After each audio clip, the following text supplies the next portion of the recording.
The film website Indiewire has recently published a new list, a top 100 movies of the 1990s, and it looks like it could be quite controversial indeed.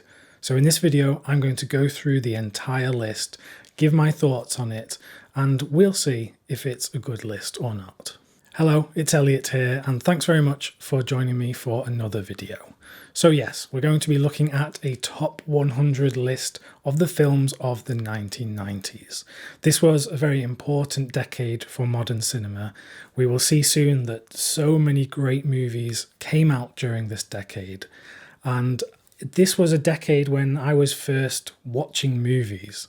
You know, I was born in 1991, so I was a 90s baby, and some of these films on this list I may have even seen as a child, perhaps when I shouldn't have, when I would have been too young to actually watch them. So it's an important decade for cinema, and I think it is for a great many people out there.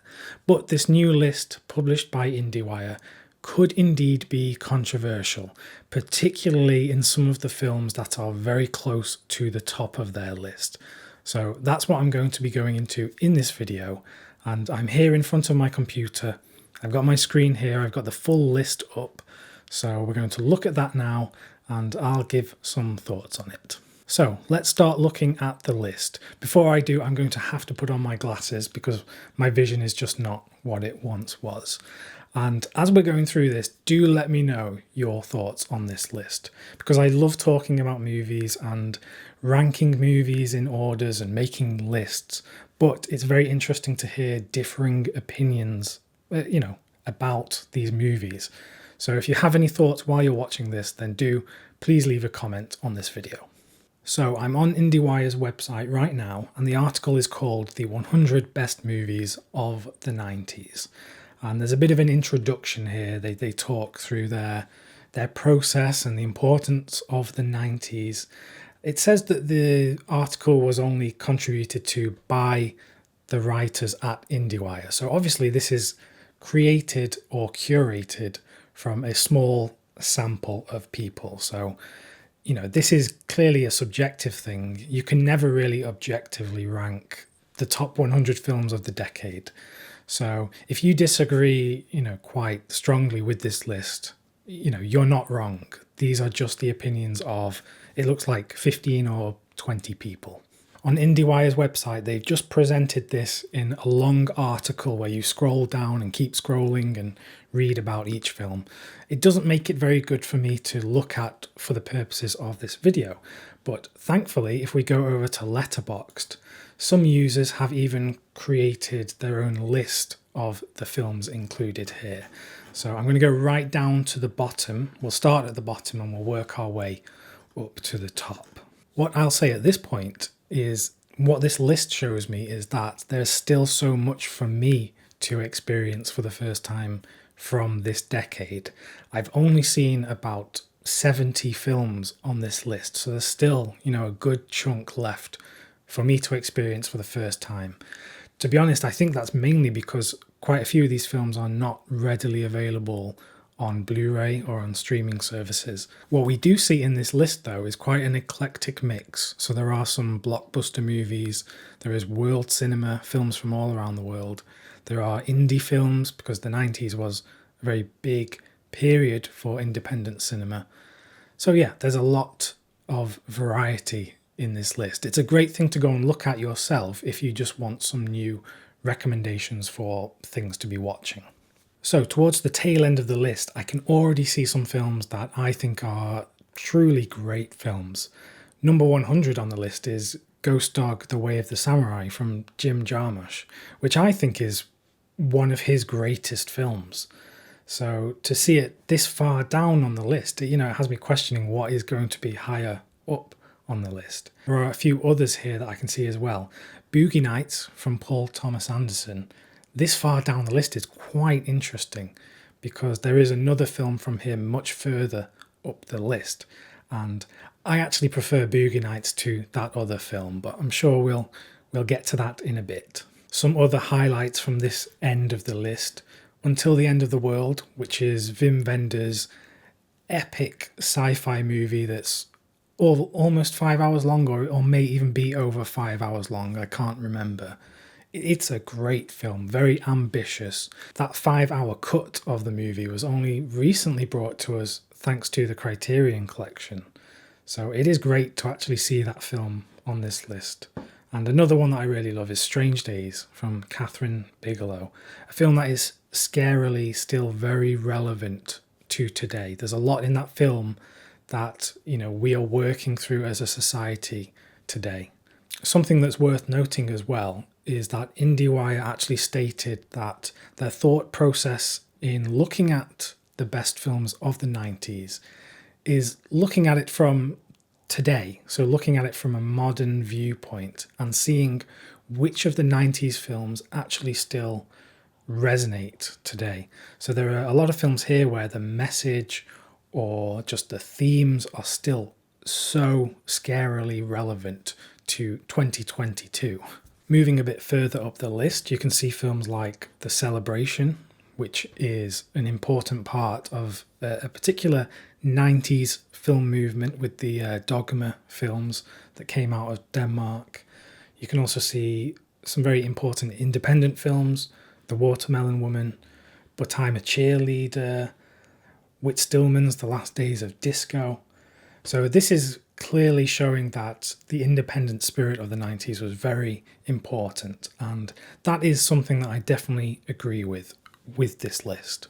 It's also interesting to see a film such as Starship Troopers here, because this was one that when it was released, people didn't necessarily understand it, didn't see it as a criticism or a satire on the military-industrial complex. And it's only now 2 decades removed or 3 decades removed from the 90s that we're able to view it in a different lens. Another film that I will briefly shout out is Emir Kusturica's Underground, which was the Palme d'Or winning movie the year that it came out. And that has a great spirit to the film. Again, a very satirical film. It is interested in politics and war and looking at all sorts of themes surrounding those. And I find it a very funny film as well at times. It has that Fellini spirit to it. So Underground is a film that I would recommend most people go and check out, because I think it is one of those gems of cinema that I don't hear a lot of people talk about today. And going a bit further up the list, again, so many great films here. Interestingly, there's quite a few here from the Criterion Collection, which shows how important they are as a curator of films and helping bring these films to a wider audience, which is one of the reasons why I love the collection so much. For example, you've got Miller's Crossing, Dazed and Confused, Rushmore, the recently announced Eve's Bayou, and the recently announced Cure and Deep Cover. So there's a number of films here that are contained within the collection. Kiyoshi Kurosawa's Cure is something that I've talked about recently on the channel. This is such a great thriller, and I implore everyone to go and watch this, particularly if you like the style of David Fincher. I think this is such a key film of the 1990s. Now, this is where I come to have some differing opinions to this list, because there are some films here that I would not consider the best of the 90s.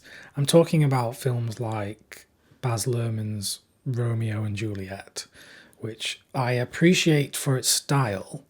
And look, I do enjoy Shakespeare and the original play, but that film, it just doesn't quite do it for me. It is very I don't know what to say about it. It's just a film that I've always struggled with, because I just think the style is so overbearing. It just like hits you over the head. And some people love this film, so if it's your kind of style, then that's fine. It's just one that doesn't work for me. Similarly, Shakespeare in Love is one that a lot of people did actually love when it came out. It was up for loads of awards, it won awards, but I just don't, it doesn't come to mind when I think of my favourite films of the 1990s. So it would be interesting to go back and see what the justification for including this on this list is, but it's definitely a film that I wouldn't include anywhere near the top 100 films. Saving Private Ryan, I might get some flack for this opinion. I do find Saving Private Ryan somewhat overrated. Now, obviously, the opening 10 or 20 minutes is incredible. And if the whole film was like that, then yeah, I would absolutely love it. Think it's a masterpiece. I still think it's a great film, but there are some parts where I think it does get bogged down in Spielberg's typical over sentimentality. So again, that's a differing opinion that I have with this list, and I'm sure some people will call me out for that opinion. The Silence of the Lambs is something that I'm surprised is not much higher than this. I think it's such a brilliant film directed by Jonathan Demme, still so disturbing, so chilling. And this was very early on in the 90s. Was it 1991 it came out? Yep, the year I was born. So this really kicked off the 90s, scooped up all of the Oscars when it came out. Even though when it was released, it won the Oscars almost a year after it came out, which is quite unusual for a film to maintain such momentum throughout the whole of the award year. So truly a brilliant film. I would have The Silence of the Lambs much higher on this list. This is why I love looking at lists, because you can really see quite an interesting mix of things here. You've got independent darlings like Ratcatcher and Rosetta from the Dardenne brothers, but you also have Fight Club, Terminator 2, Princess Mononoke, so you've got all these different things going on here. And yeah, I think most of these films here, I would agree, are some of the best films of the 90s. Speaking of Fight Club, very interestingly, this is the only David Fincher movie on this list. And if you look at his 90s output, Fight Club is actually one of my least favourites of the films he made in the 90s. I would definitely put The Game on this list much higher than Fight Club. But the thing that's really shocking is that Seven is not on this list. When I think of the 90s and I think of crime films and thrillers, Seven is just so iconic, with two brilliant central performances, amazing cinematography from Darius Khondji, and just an ending that everyone remembers, packs such a punch. It's just iconic. And I know that Fight Club is iconic, perhaps for some of the wrong reasons, because I know that a lot of young men today look at this film, they look at Tyler Durden and actually aspire to be Tyler Durden, which is not the message of the film. That is not the point of the film. You're not supposed to want to be Tyler Durden. So that's very confusing that that is a movement today. But clearly still a very influential film from the 90s. Moving up the list, we have even more great films. And again, some choices that I wouldn't include on the list. One that I would include probably is Jurassic Park, because that is an iconic film. I think it probably is Spielberg's best 90s movie, and I think it does deserve a place on this list. Certainly, Jackie Brown, which many people think is a controversial opinion, I think it is Tarantino's best film. The reason this isn't a popular opinion, perhaps, is because Jackie Brown is the least Tarantino-esque movie.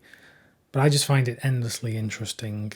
Love the characters, the ensemble. Now, there are some films here that I can recognise as being very well made, but they would not personally be favourites of mine because of how they make me feel. So there are films like David Cronenberg's Crash, which I really admire for how it is made. I love the filmmaking in that film, but the way that film makes me feel, it doesn't give me a good feeling, which I know is kind of the point of Crash.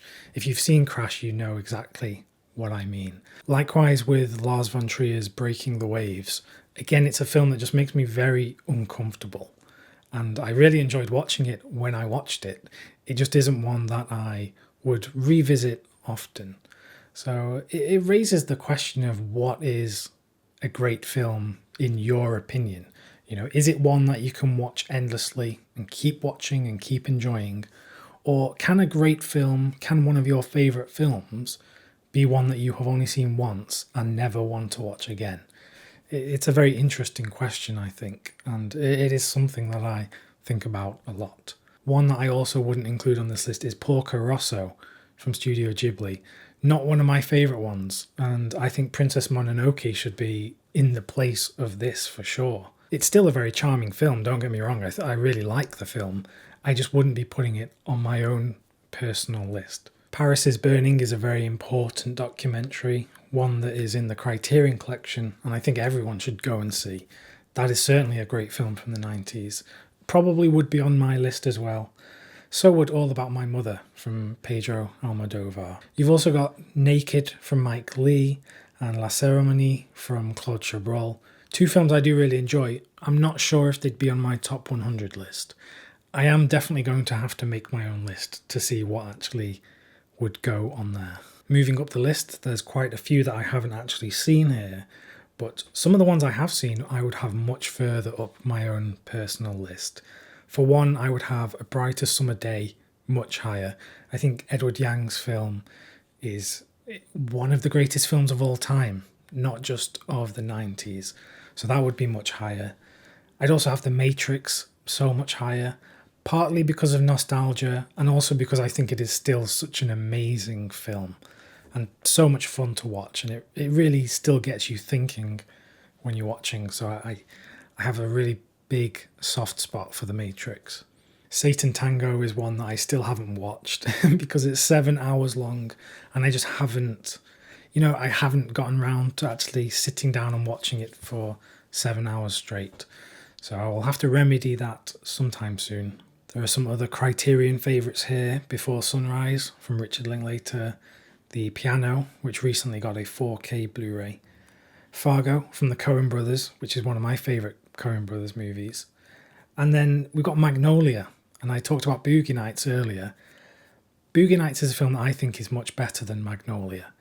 I do enjoy Magnolia, but whenever I watch it, I always get this feeling, and maybe this shouldn't detract from the film itself, but the film always reminds me of Robert Altman's Shortcuts.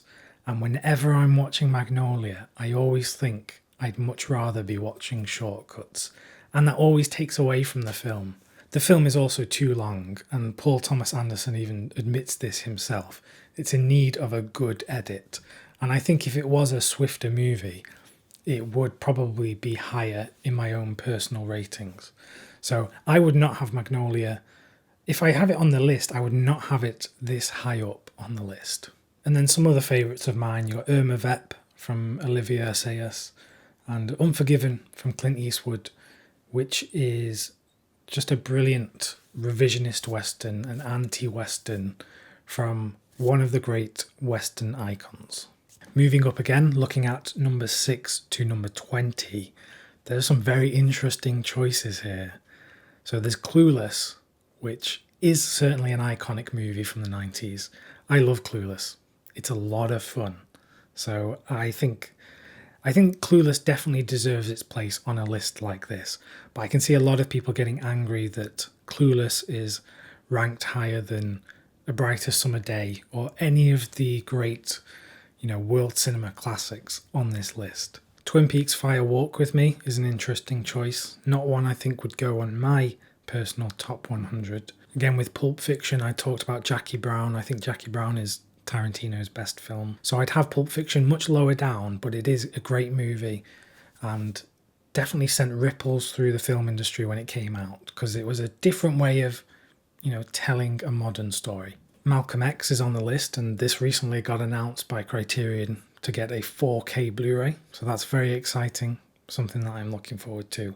Definitely one of Spike Lee's best movies, and I think it does deserve a place on this list for sure. Again, there's so many films here from filmmakers that I love. You got Three Colors Blue, you got Chungking Express, Thin Red Line from Terrence Malick, Perfect Blue, which is one of my favourite anime movies. Daughters of the Dust is a film that I think has gained a lot of appreciation over the last 10, 15 years because it is an interesting insight into a certain time period and a certain culture of a certain people. And then you've got Todd Haynes' Safe, which is a film that, in particular in the last 2 years, what the world has been through in the last 2 years, is a film that feels so relevant. As someone who can be a bit of a hypochondriac and worry about my own health and the health of people around me, it's a film that really resonates with me. And it really shows how appreciation of a film can change over time due to events that would have been totally unpredictable when the film was released. You've got The Long Day Closes from Terence Davies, which is probably one of the least seen films on this list. It's a great coming-of-age movie, it's a great look at England, it's a great period film, and Terence Davies is just a master of these quiet, personal family portraits. Titanic is a film that I did not expect to see this high up on this list. Very interesting inclusion.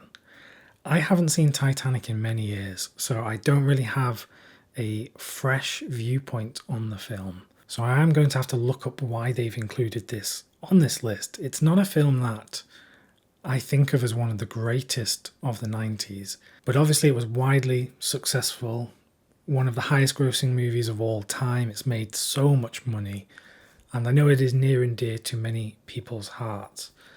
But yeah, a very interesting inclusion. When you put Titanic between The Long Day Closes and Corrieder's Afterlife, that's just a very interesting juxtaposition and shows how different cinema can be. Cinema can be so many different things. Afterlife from Hirokazu Koreeda, such a brilliant film, a great meditation on death and on the afterlife. I just implore everyone to watch more films from Hirokazu Koreeda, one of the greatest filmmakers working today. Every film that he releases, I absolutely love. Even some of the ones that people don't seem to like The Truth, which was the one he made in France with Ethan Hawke and Catherine Deneuve and Juliette Binoche. I thought it was a great film.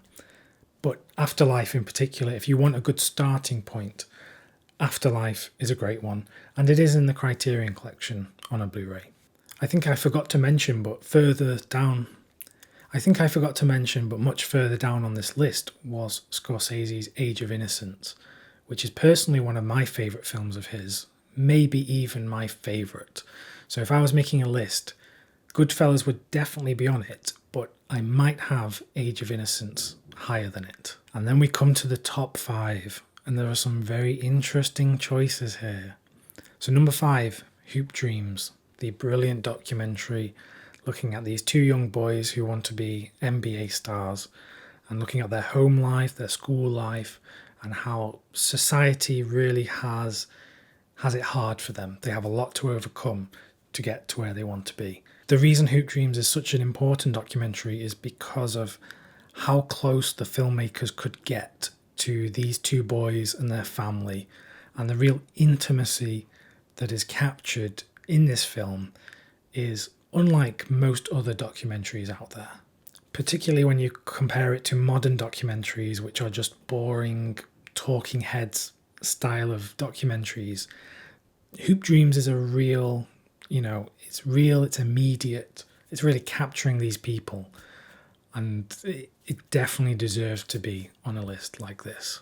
Number 4 is Beau Travail from Claire Denis, another film that I think in a modern context has gained a lot more significance, a lot more appreciation in its look at masculinity in confinement and how men interact with one another and how they contain their own emotions and things like that. Number 3 is Schindler's List from Steven Spielberg, a very powerful film that really defined the early 1990s. It's a film that everyone saw, everyone was talking about, and yeah, a very powerful film about perhaps the most important event in the last century, and something that should never, ever be forgotten. There is a certain viewpoint that is held by people today that the Holocaust is something that shouldn't be dramatised. So some people have particular issue with this movie, and it's an interesting point. I think that talking point is part of a much larger discussion that I'm not going to have here, but nevertheless, it is a very important film. Number 2 is Close Up from Abbas Kiarostami, one of my favourite films from the 1990s. I have no problem with it being number 2 on this list. Kiarostami was the master for blending reality and fiction, and Close Up is perhaps where he does it so well. One of the finest films, one of the most inspiring films for any potential filmmaker out there. So yeah, definitely one of the best films of the 90s. And then we come to number 1, which is Eyes Wide Shut from Stanley Kubrick.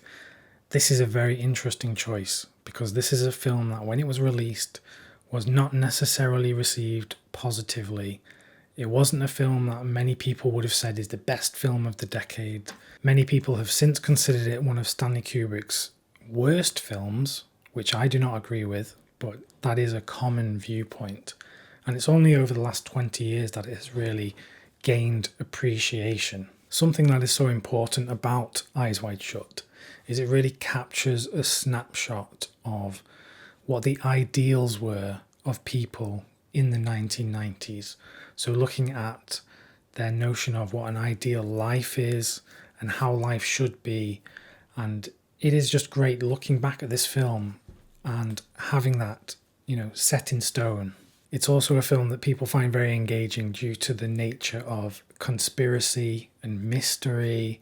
And it's a film that always comes up in conversation today, even when talking about real world conspiracies. So I think people find it very tantalizing for that.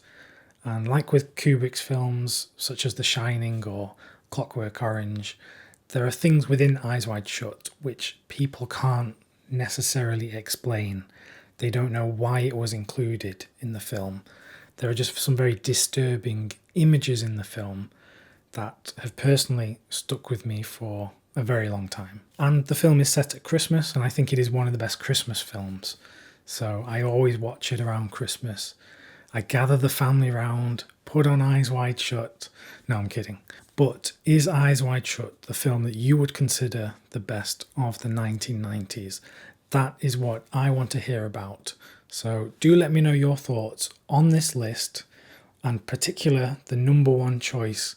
Please let me know in a comment below. Those have just been some of the brief, off the top of my head thoughts about the movies on this list. But if you want to get more recommendations for great movies to watch, then do watch the video that is on screen now. I'm sure you can find many films within that video to add to your watch list.